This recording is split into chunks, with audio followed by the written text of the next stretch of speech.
Good evening. So nice to see you. Happy Halloween. Yes, I'm here. I'm here. And who's here with me? Angie. Hello, Angie. Cliff. Jerry. Jared. Greg. Stuart. Emily. Barban. Brenna. Melissa. Timothy. Renee. Margaret. Kelly. Good evening. Well, here we are, my friends. The show that never ends. Happy Halloween to everybody. Happy Halloween. I'm going to read some stories for you. I am determined to read at least 2 stories tonight so that we have plenty of opportunity for Halloween and Halloween chills. The first story I would like to read to you, hoping that you're having a lovely, lovely Halloween, is one of my own. It's called Ants.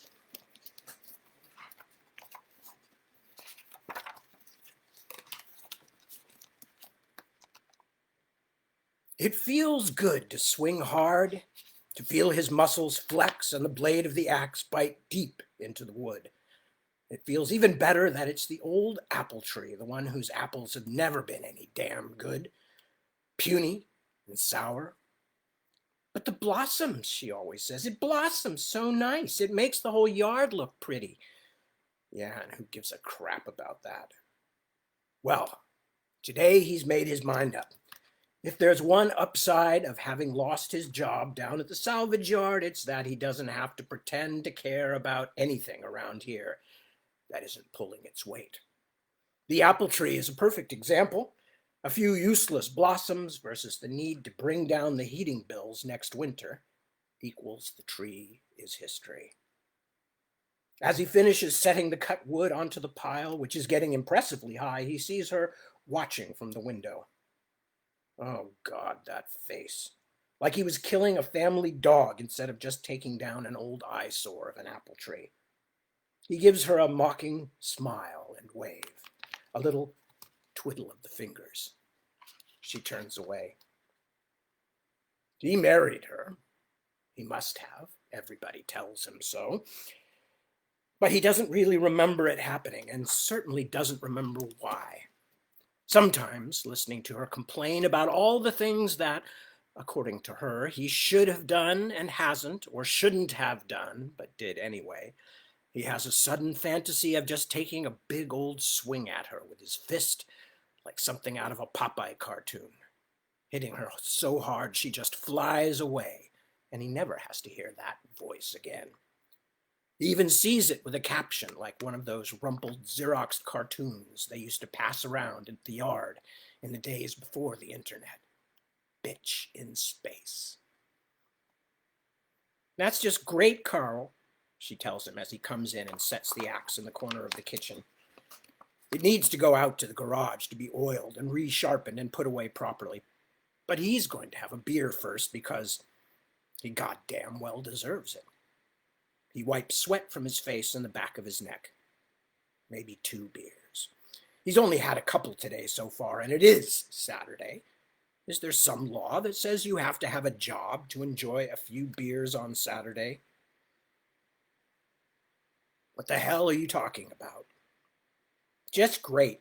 Spend an hour chopping down a harmless tree for firewood in the middle of July instead of doing something useful. It's 90 goddamn degrees outside. What do we need firewood for? He ignores her, feels the beer sliding down his throat, icy and perfect. If only there was a way to pour cold beer over his whole life. Yeah, drown the bitch with it, or at least drown her out. Have you done any of the other things I asked you to do? Did you call the exterminator? We don't need any goddamn exterminator. Do you know what those cheating bastards charge? It's just a few ants.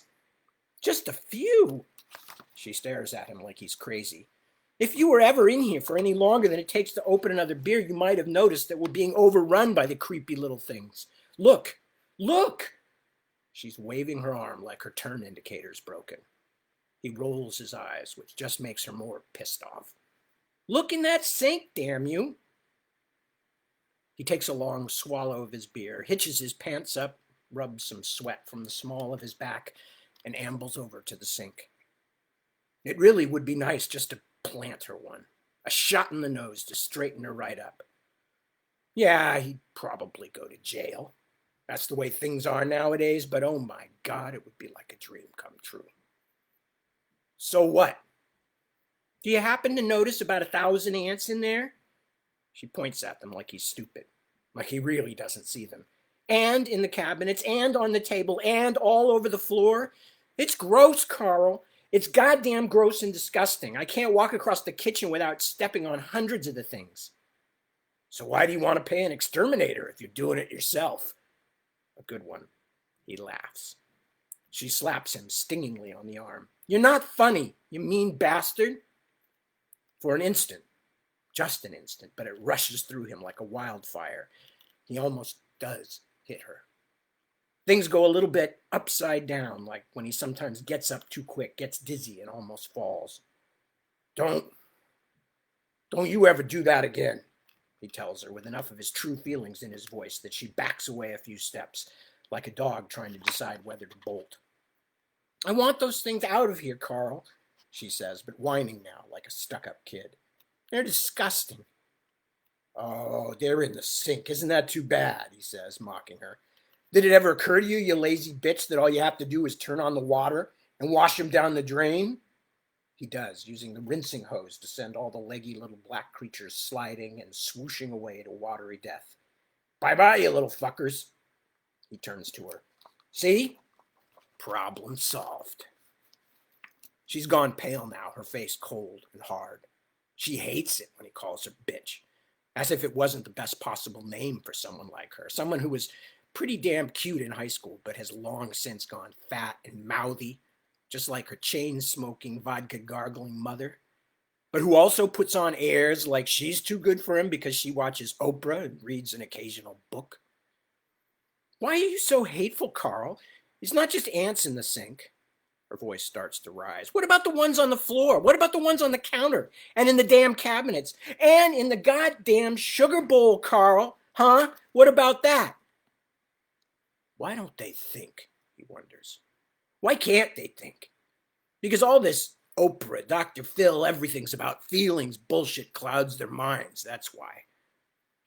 Not one of them can think about things logically, make a plan, solve a problem. Oh, Jesus, shut your mouth for just a minute, Nora. I know it's hard for you, but try. And I'll show you what to do with a goddamn sugar bowl. The ants trek across the table in a wavering line. You have to admire their focus, if nothing else, he thinks. They're like him, in a way. Small, maybe, but tough and strong and well organized.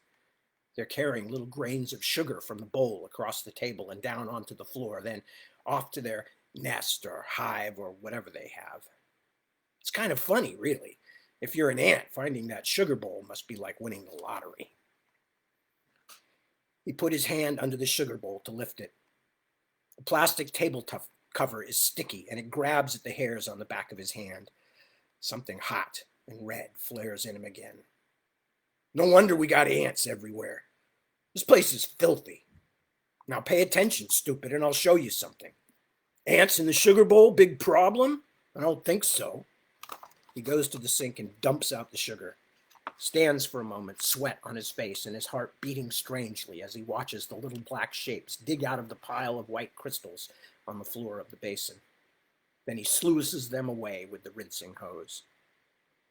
Empty the sugar bowl, she said. Real clever, Carl.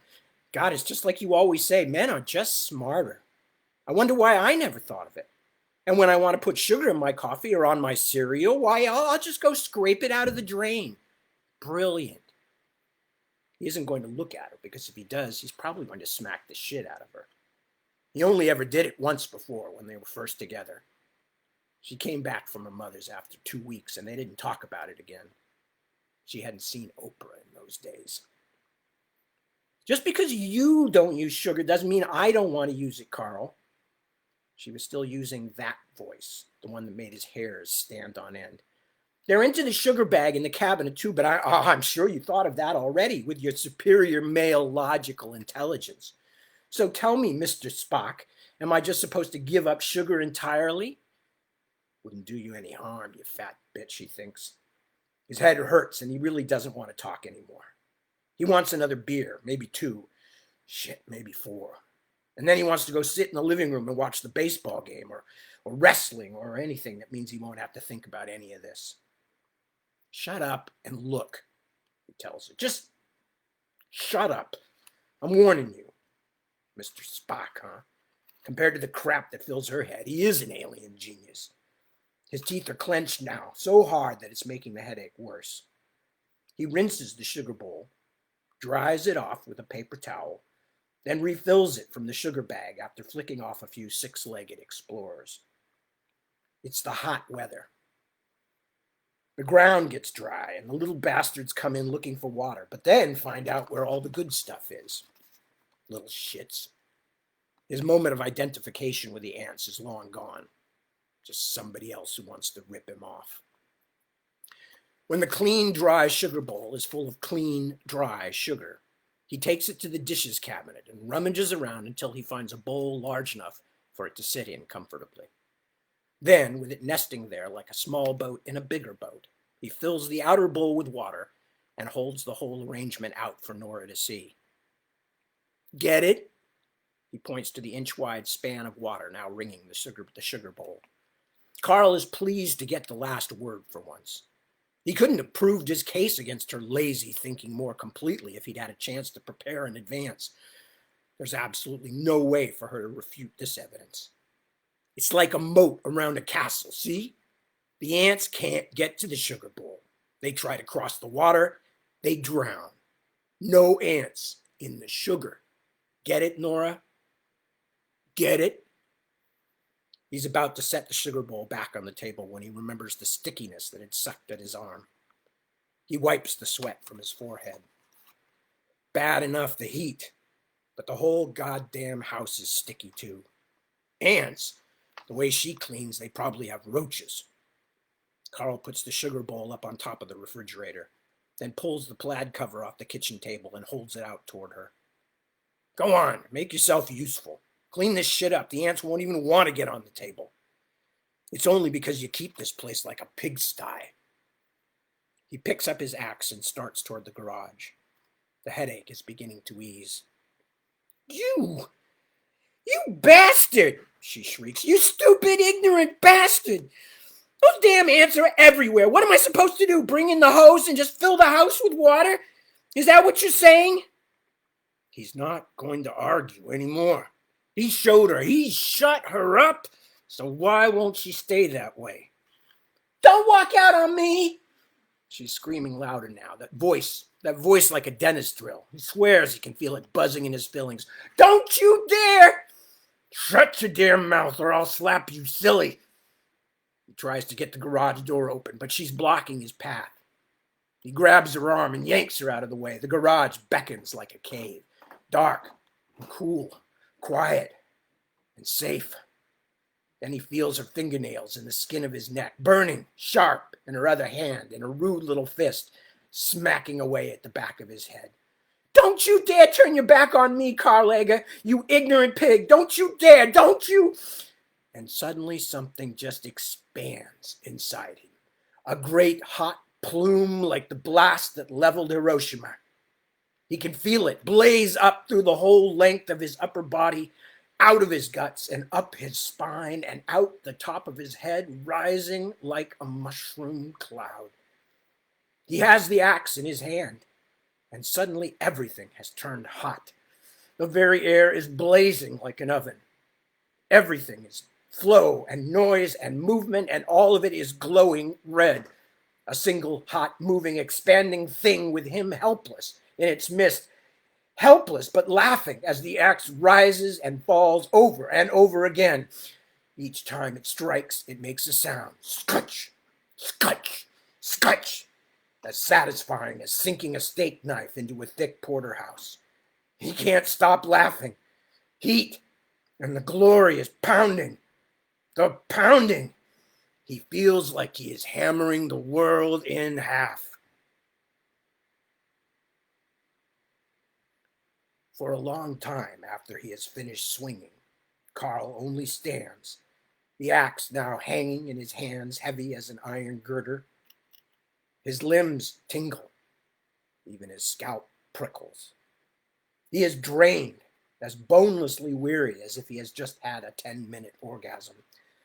But there is a thing on the floor.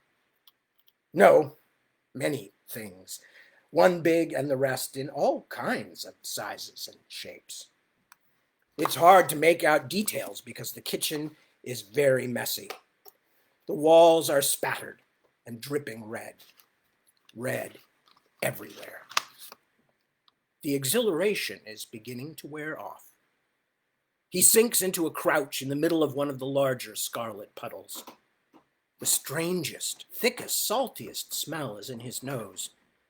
He's trying to think, staring at what's left of his wife. Call an ambulance? No point. No ambulance in the world is going to do any good. All the king's horses and all the king's men aren't going to put that. He retches up what is in his stomach, a slurry of beer and less identifiable components. The smell combines with the blood, and suddenly he is on his side in the warm red goo, unable to do anything further until he has emptied its stomach to its lining, until he is gagging out air and streams of mucus. Then, numb and unable to think about much of anything, he staggers to his feet, drops his shoes and clothes where he stands, then steps carefully over the abstract red splatters as he leaves the kitchen.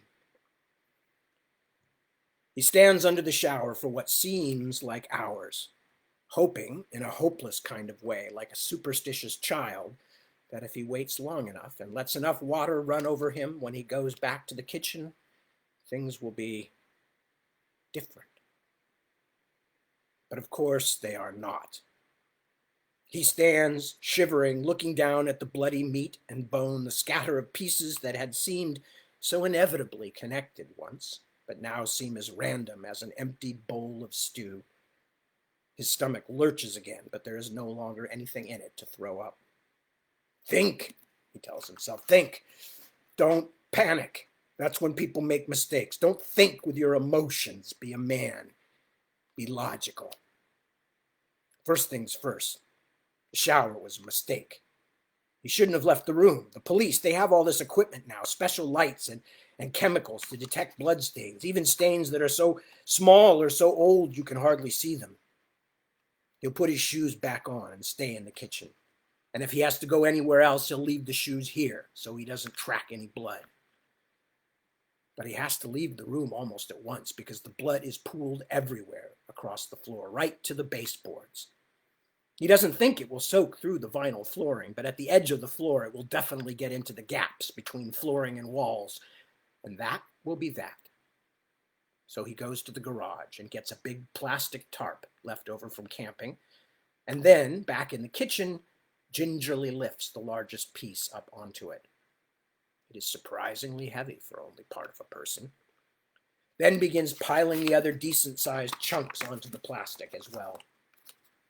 He has to stop several times to gag again, but after a while he gets used to the smell, and a sort of gray haze covers his thoughts. And he can work without thinking too much about what he's doing. Still, the discovery of a finger with a wedding ring on it makes him pause for a moment. It's not that he loved her or even gave a damn about her, but this is so final. Not to mention the fact that he'll spend the rest of his life in jail if he gets caught, and that's if he's lucky. And now he's cleaning up. He's trying to hide what he did. That could get him the death penalty. Carl pauses for a moment, then gives a sort of shrug. Too late now. The bitch drove him to it. Admitting that he did it, calling the police, going to jail, that would be giving her the last word. That would be Nora having the last laugh as he spends the rest of his life, maybe 50 years, suffering for what she did to him. But how will he get it all clean? He's seen it all on television cop shows. Eventually they'll come and he'll be the first suspect. Carl surprises even himself by laughing. Of course he should be the first suspect, because he did it. He's sitting naked in his kitchen in a pool of his wife's blood. No, think, he tells himself. Look. There are red splatters everywhere and dozens of pieces flung all over the room, still to find, and on top of everything else, ants. Hundreds of the little bastards still crawling everywhere, oblivious, and if they aren't already doing it, they'll soon be tracking thousands of little bloody ant footprints everywhere. The ants are searching for food. They'll head right for the blood and bone chips and bits of meat, and even if he keeps them off the body, how will he find all the pieces of Nora and get this kitchen clean? The idea, when it finally comes, is so good that he begins to laugh again. You dumb bitch, he thinks. You could have watched Oprah for 100 years and you'd still never have an idea as good as this. He gets to work. Once he has every visible piece collected on the plastic tarp, some of them already crawling with tiny black insect bodies, Carl begins to scrub. He concentrates on soaking up blood first, as quickly and thoroughly as possible, using paper towels and rags from the garage. It takes a couple of hours, and after a while he realizes he is dizzy with exhaustion and hunger, so he stops to stand naked in the middle of the kitchen and eat corn chips from the cupboard. While he is getting them out, he notices a few random droplets of red on the cupboard door, 6 feet above the ground. There must be hundreds like that, he knows. Still, he has a plan. When he has finally mopped up all the blood he can see and mopped the whole floor with rubbing alcohol to kill the traces, he takes the red rags and the ruined torso and the forlorn bloody pieces, even the ants climbing on them, and wraps them all together in the plastic tarp and tapes it shut. Then he sits down on the floor to wait. He has blotted up every ant he could find, mashing them into the bloody rags now wrapped inside the tarp, and for the first time today, the kitchen is antless. Nora would be pleased if she wasn't dead. The sky is darkening outside, and the sounds of the empty house give him the strangest feeling that he should finish up soon because his wife will be coming home from work soon. But, of course, she won't. Besides, it's Saturday, the weekend. Tomorrow's Sunday. He stares at the huge tarps swathed in duct tape. Day of rest. His laugh this time is raspy and hoarse. He opens a beer, but doesn't have to wait long. Within 10 minutes, the first scouts of the ant army return to the kitchen. Carl sits, sipping on his beer, and lets them walk past him. Hell, they could walk over him for all he cares. He's smeared in blood again, so why wouldn't they? But he's waiting for something else. At last, he sees a trail leading from the entry point in the sink cabinet out to the wall beside the trash can, then looping back again. The trail becomes an orderly line. The ants are at work in earnest now. After a few more minutes, Carl moves the trash can. There, stuck to the wall. Sorry, lost it. After a few more minutes, Carl moves the trash can. There, stuck to the wall down by the baseboard, is a sliver of something pale. Bone, fat, it doesn't really matter. He wipes it up with a piece of alcohol-soaked tissue and throws the tissue into a trash bag, then goes back to watch some more. It becomes a weird sort of sport, following the busy ants as they do his work for him, locating with their ant senses all the body pieces and blood spots too small or too well hidden for him to have found on his own. They find what looks like a tiny slice of eyelid and eyelash stuck to the refrigerator door handle. How did he miss that? More shockingly, they locate an entire toe that has bounced out of the kitchen into the hallway. That would have been a bit of a giveaway, wouldn't it? Carl laughs again. He's beginning to enjoy this despite the mute presence of the bundled tarp. It goes on and on throughout the night. The blood gets sticky, dries, and when he finds hidden spots, he has to scrub harder and harder to get them clean. He brings his spotlight out of the garage to help him see better. The ants themselves are repaid for their searching by being wiped up along with whatever they have found. It doesn't quite seem fair, but hell, they're only ants. At last, sometime around 10 in the next morning, his eyes red and his head ringing with exhaustion, he sees that the ants are all walking aimlessly. There is nothing left to find. No pieces, no spatters, nothing. The tiny, mindless creatures have done their work. They have saved his life. Logic, he thinks as he drags the tarp to the garage. He'll deal with the rest tonight when it's dark. Cold, hard logic. That's how to do things. Mr. Spock? Damn right. Sunday has its share of struggles, too. He empties her car trunk and glove compartment, files the vehicle identification number off the engine, removes the plates, then puts what's left of its former owner in the trunk, and when nighttime comes, drives it down to the salvage yard where he used to work. He certainly hadn't imagined anything like this when he copied the old man's keys before they got rid of him, but it just goes to show the quality of ideas Carl Edgar has. As he closes the gate, the dogs come at him, growling, hackles raised, but he knows them both, calls them by name, gives them the remains of his lunchtime cold pizza. They wag their tails happily as he drives the car into the crusher. The salvage yard is out by the bay, and the landfill next door is closed. Nobody to hear when he fires up the crusher, except for maybe a few migrant fishermen out in their boats. No car lights coming down the bay road either. So with rising confidence, he gets into the crane and pulls out Nora's car, which looks like a wad of metal gum. Then after swinging it over onto one of the piles of wrecks, drops a few of the other smashed cars on top of it, so as much of her car as possible is buried. It'll all be gone to the smelters on Monday night. If not, well, since they're right beside the landfill, it's not like the place doesn't already smell like wet garbage. He walks home, careful to keep to the shadows and enter the house through the back door. No, he thinks, we don't want surprise witnesses telling how he went out with Nora's car and came back on foot. You the man, Mr. Spock, he thinks as he takes a well-deserved beer out of the refrigerator.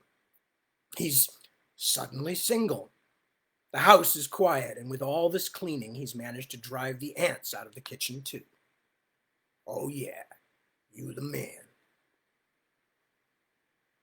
He calls them himself, of course. It doesn't make any sense to wait. Waiting is like a little kid covering his eyes and hoping he's turned invisible. Carl calls them Tuesday morning, tells them his wife hasn't come back since she drove away on Sunday night. When he opens the door, he's immediately reassured to see two young officers, the kind of square-jawed, just out of the academy types that always say, sir and ma'am, even to half-naked lunatics they're arresting for drunk and disorderly. Probably neither of these fellows has even seen a dead body. Come in, please. He tries to sound both pleased to see them and properly worried. Thanks for coming so soon. No problem, Mr. Egger, says the shorter of the two. He's freckled and has the wide-eyed look of one of those born-again Christian kids in Carl's old high school, the ones who always studied and never cheated. Please tell us when you realized your wife was missing. Well, he says with a humble sort of laugh, I'm not sure she is missing. To tell the truth, she was pretty pissed at me when she left. Argument, you know. I called her sister in Trent to see if she was there, but she hasn't heard from her. Of course she hasn't, unless she can hear all the way to the scrap heap at the salvage yard. But he called her late the previous night to make the timeline look good. Thinking. Always thinking. Hey, come on into the kitchen. I'm just making some coffee. He leads them in, holding his breath as he does, although he knows there's nothing to see. Even a county forensics team wouldn't find anything. He's been that thorough. So what are these two bowling leaguers from the sheriff's department going to see except a clean kitchen? And not even too clean. He's given it a bit of a temporary bachelor look. Cereal out, bowls unwashed. He gestures them to two of the chairs at the small table, then lifts the pitcher out of the coffee maker and pours himself a hot black cupful. "Can I get you some?" he asks. They shake their heads. "Tell us more about what happened Sunday," the one who hasn't spoken before says. He's tall, mustached, slightly familiar. Maybe he worked in the Safeway or something when he was a kid. That's one of the funny things about small towns, the way you keep seeing faces and features. Carl has never liked the idea of other people knowing his business, but Nora, well, you'd have thought it was her own soap opera to hear her go on all the time about everybody else's private lives. He works his way slowly into his story about the argument, although now it's a story about a guy who just wants to drink a beer and his wife who keeps nagging him to chop some firewood. "I told her, 'Geez, it's the middle of summer, Nora.' But she's all, 'It's going to be a cold winter, Carl. You always put things off to the last minute.' All I wanted to do was watch the ball game. Anyway, I guess I sort of called her a name. The B word, if you know what I mean. And went off to do it. Better than having her riding my back all day, I figured. But when I came back in the house, she was gone. Figured she was just letting off some steam, but then she didn't come back. When I got up the next morning and saw she'd never been home, well, I called you guys. Do you think she's all right? I hope she's all right. It was just a stupid argument." He can tell from their expressions, which are already glazing over, that they think this is a waste of their time. A fight, they're thinking, maybe a bit worse than he's telling. She's got a boyfriend, that's what they're also thinking, and now she's shacked up with him, deciding whether to come back to old Carl or not. "Oh, yeah," he thinks and almost laughs. "She's shacked up all right, but it's kind of a small apartment." "Look," he says to Officer Bourne again, while the tall one is writing the report, "you sure you won't have some coffee? I just made it." The small freckled one shrugs. "Sure, I guess. Been a long morning already." "There you go." He pours it out, hands the officer a steaming cup. "How about you?" he asks the other. "Change your mind?" The one writing the report shakes his head. "No, thanks. I'm off caffeine. Doctor's orders." Carl nods sagely. "Yeah, it's probably not good for any of us, but I figure, hey, what's life without a few risks?" He's ready to have a good, long chat, actually. He's all but in the clear, and it feels good. His new life starts now. Maybe there's even a way he can collect Nora's insurance. The smaller cop looks around absently. "Sorry to bother you, but do you got cream and sugar?" "Milk. Hope that's okay. It's not expired or anything." He takes it from the fridge. The sugar he can't immediately find. "Never use it myself," he explains, but just then he spots the edge of the sugar bowl. It's sitting, for some reason, up on top of the refrigerator. It is only as he grabs it and something wet slops onto his wrist that he realizes it is still sitting in the dish of water he placed it in to keep the ants out of the sugar. The bowl has been sitting up there all this time, ever since that day. The day he was right about everything, even the sugar. Because the moat around the sugar bowl has definitely worked. The ants never got near it.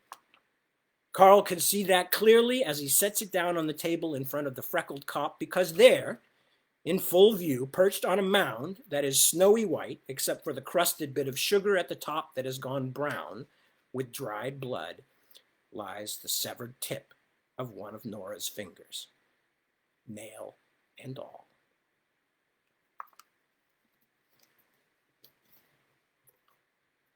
Did you like it? Did it make you feel good inside? All right, how are we doing? Oh, we got time. I definitely have time to read another Halloween story. which I'm going to do. Actually, maybe I'll read. Well, I'll see what I've got in terms of reading my long one, and then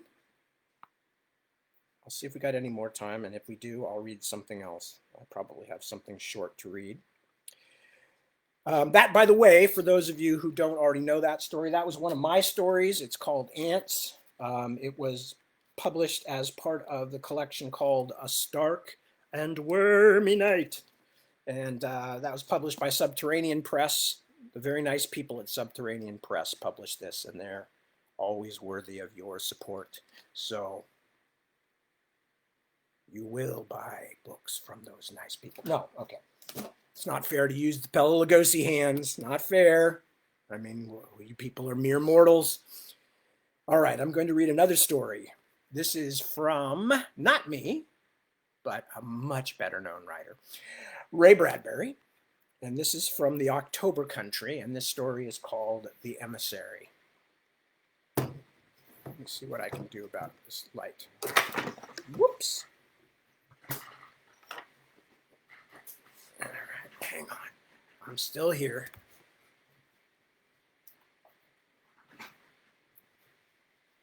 I just spilled witch's brew on my desk. That's disturbing. All right. The Emissary by Ray Bradbury. Very Halloween story. I've always thought one of my favorites. Martin knew it was autumn again, for Dog ran into the house, bringing wind and frost and a smell of apples turned to cider under trees. In dark clock springs of hair, Dog fetched goldenrod, dust of farewell summer, acorn husk, hair of squirrel, feather of departed robin, sawdust from fresh-cut cordwood, and leaves like charcoal shaken from the blaze of maple trees. Dog jumped. Showers of brittle fern, blackberry vine, marsh grass sprang over the bed where Martin shouted. No doubt of it at all, this incredible beast was October. Here, boy, here. And Dog settled to warm Martin's body with all the bonfires and subtle burnings of the season, to fill the room with a soft or heavy, wet or dry odors of far traveling. In spring, he smelled of lilac, iris, lawn-mowered grass. In summer, ice cream mustached became pungent with firecracker, Roman candle, pinwheel, baked by the sun. But autumn. Dog, what's it like outside? And lying there, Dog told as he always told. Lying there, Martin found autumn as in the old days, before sickness bleached him white on his bed. Here was his contact, his carry-all, the quick-moving part of himself he sent with a yell to run and return, circle and scent, collect and deliver the time and texture of worlds in town, country, by creek, river, lake, down cellar, up attic, in closet or coal bin. 10 dozen times a day he was gifted with sunflower seed, cinderpath, milkweed, horse chestnut, or full flame smell of pumpkin. Through the loomings of the universe, Dog shuttled. The design was hid in his pelt. Put out your hand, it was there. And where did you go this morning? But he knew, without hearing, where Dog had rattled down hills, where autumn lay in cereal crispness, where children lay in funeral pyres, in rustling heaps, the leaf buried, but watchful dead, as Dog and the world blew by. Martin trembled his fingers, searching the thick fur, and read the long journey. Through stubbled fields, over glitters of ravine creek, down marbled spread of cemetery yard, and into woods. In the great season of spices and rare incense, now Martin ran through his emissary, around, about, and home. The bedroom door opened. That dog of yours is in trouble again. Mother brought in a tray of fruit salad, cocoa, and toast, her blue eyes snapping. Mother, always digging places. Dug a hole in Miss Tarkin's garden this morning. She's spitting mad. That's the fourth hole he's dug there this week. Maybe he's looking for something. Fiddlesticks, he's too darn curious. If he doesn't behave, he'll be locked up. Martin looked at this woman as if she were a stranger. Oh, you wouldn't do that? How would I learn anything? How would I find things out if Dog didn't tell me? Mom's voice was quieter. Is that what he does? Tell you things? There's nothing I don't know when he goes out and around and back. Nothing I can't find out from him. They both sat looking at Dog and the dry strewings of mold and seed over the quilt.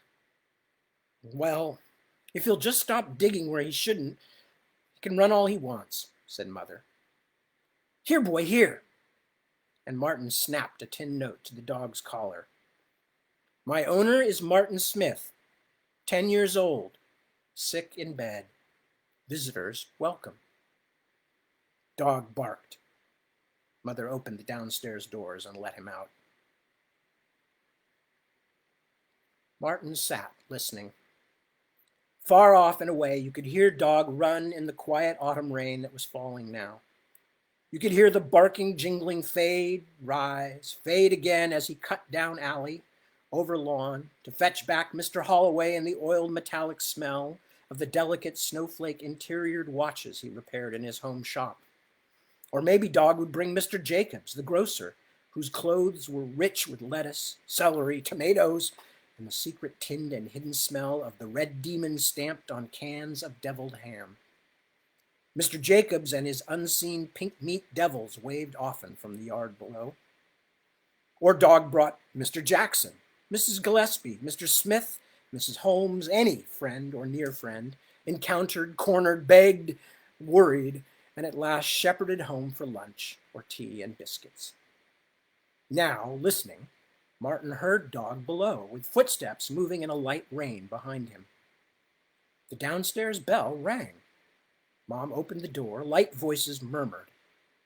Martin sat forward, face shining.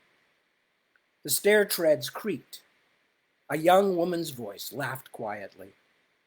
Miss Haight, of course, his teacher from school. The bedroom door sprang open. Martin had company.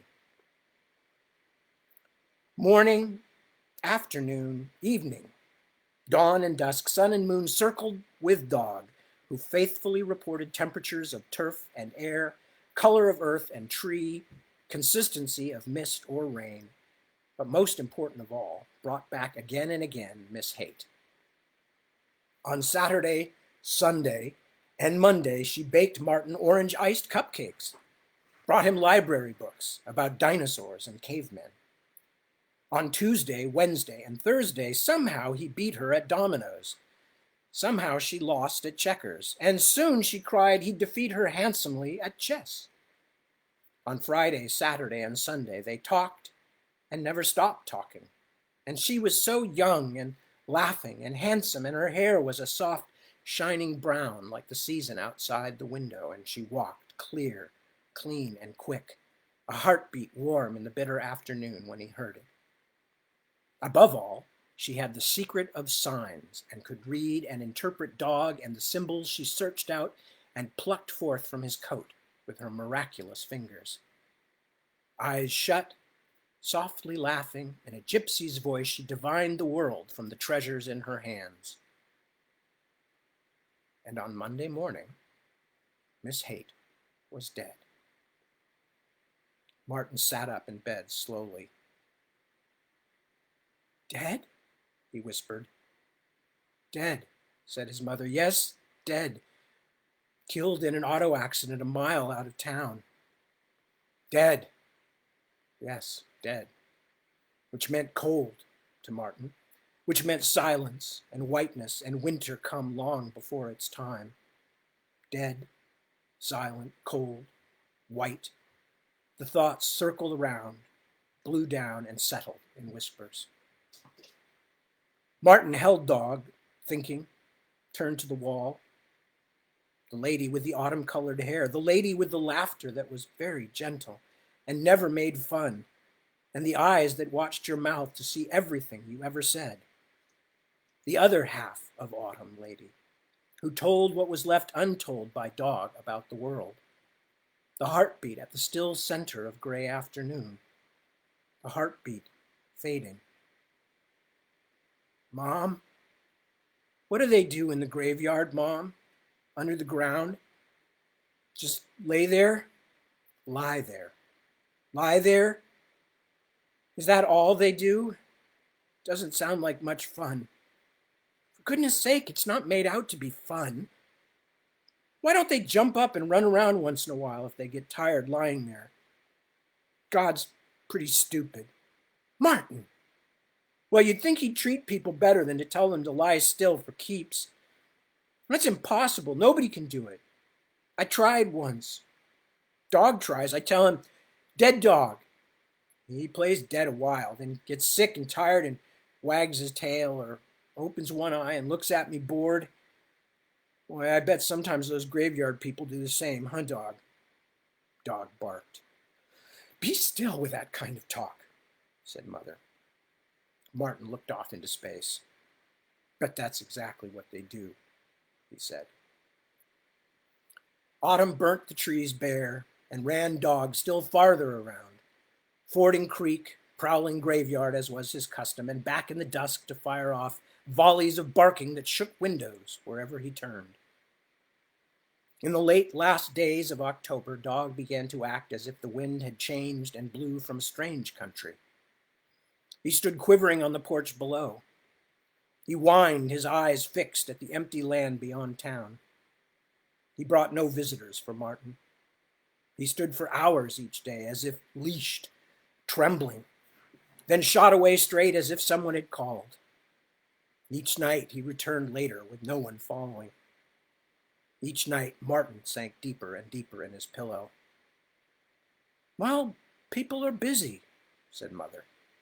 They haven't time to notice the tag Dog carries, or they mean to come to visit, but they forget. But there was more to it than that.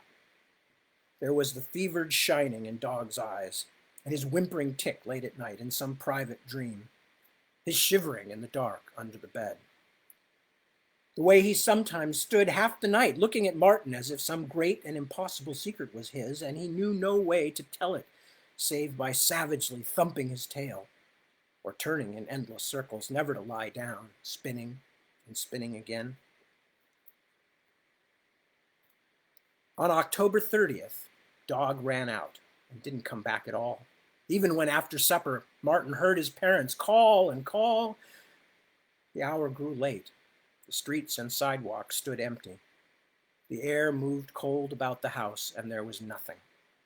Nothing. Long after midnight, Martin lay watching the world beyond the cool, clear glass windows. Now, there was not even autumn, for there was no dog to fetch it in. There would be no winter, for who could bring the snow to melt in your hands? Father? Mother? No, not the same. They couldn't play the game with its special secrets, its rules, sounds, and pantomimes. No more seasons. No more time. The go-between, the emissary, was lost to the wild throngings of civilization, poisoned, stolen, hit by a car, left somewhere in a culvert. Sobbing, Martin turned his face to his pillow.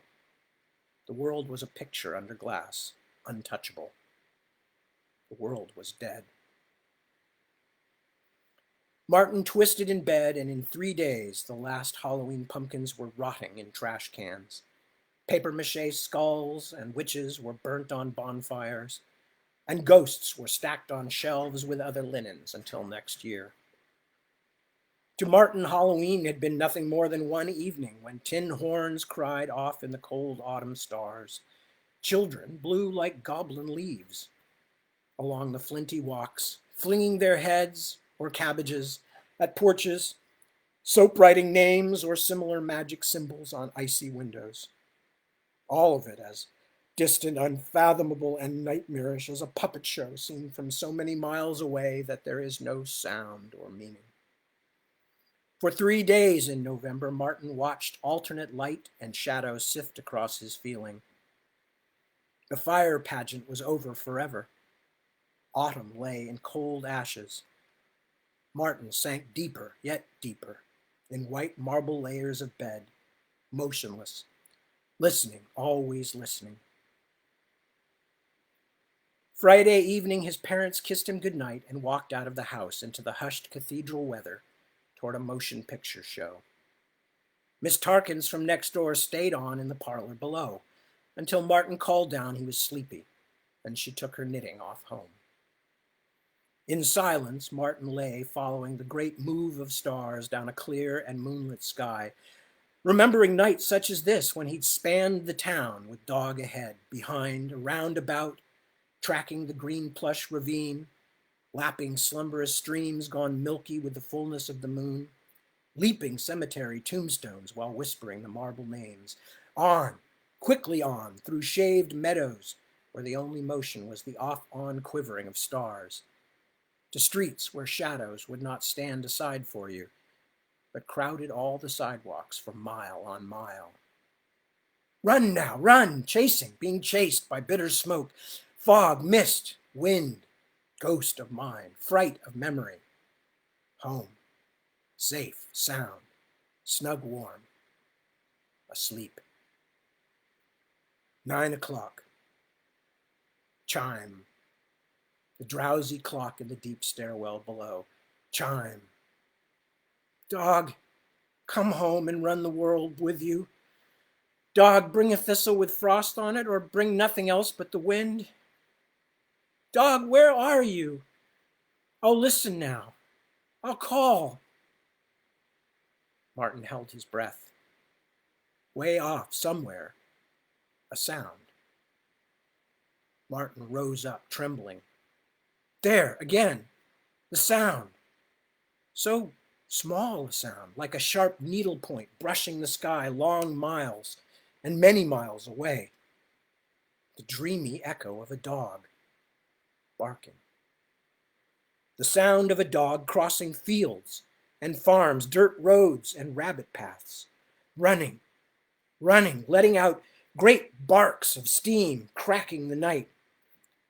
The sound of a circling dog which came and went, lifted and faded, opened up, shut in, moved forward, went back, as if the animal were kept by someone on a fantastically long chain.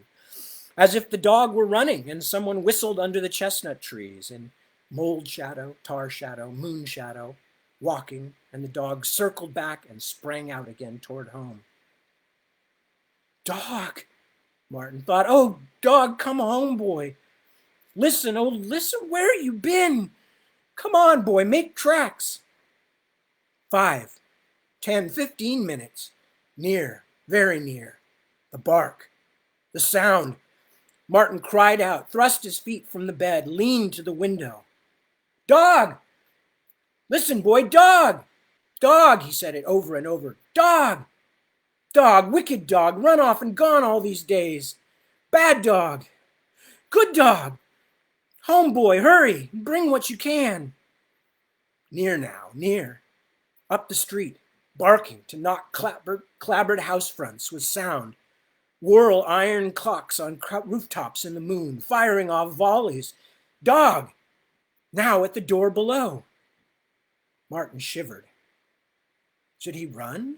Let dog in, or wait for Mom and Dad? Wait? Oh, God, wait. But what if dog ran off again?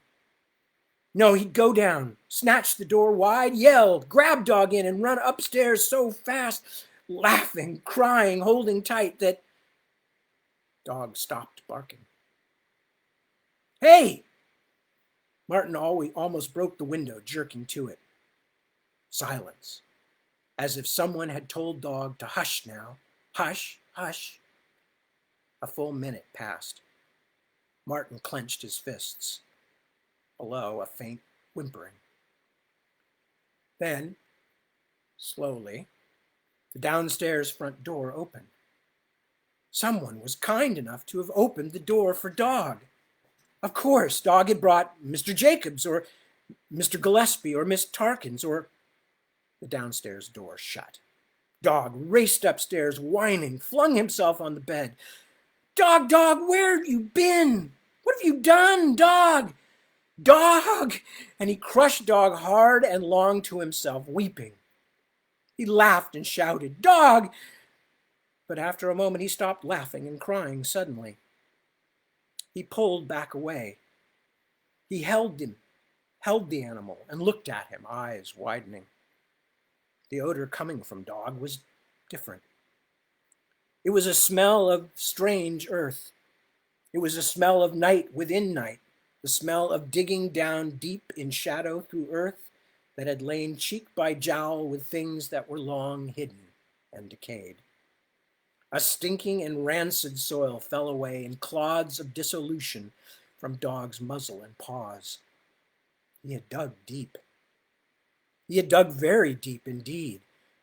That was it, wasn't it? Wasn't it? What kind of message was this from Dog? What could such a message mean? The stench, the ripe and awful cemetery earth. Dog was a bad dog, digging where he shouldn't. Dog was a good dog, always making friends. Dog loved people. Dog brought them home. And now, moving up the dark hall stairs at intervals, came the sound of feet. One foot dragged after the other, painfully, slowly, slowly, slowly. Dog shivered. A rain of strange night earth fell seething on the bed. Dog turned. The bedroom door whispered in. Martin had company.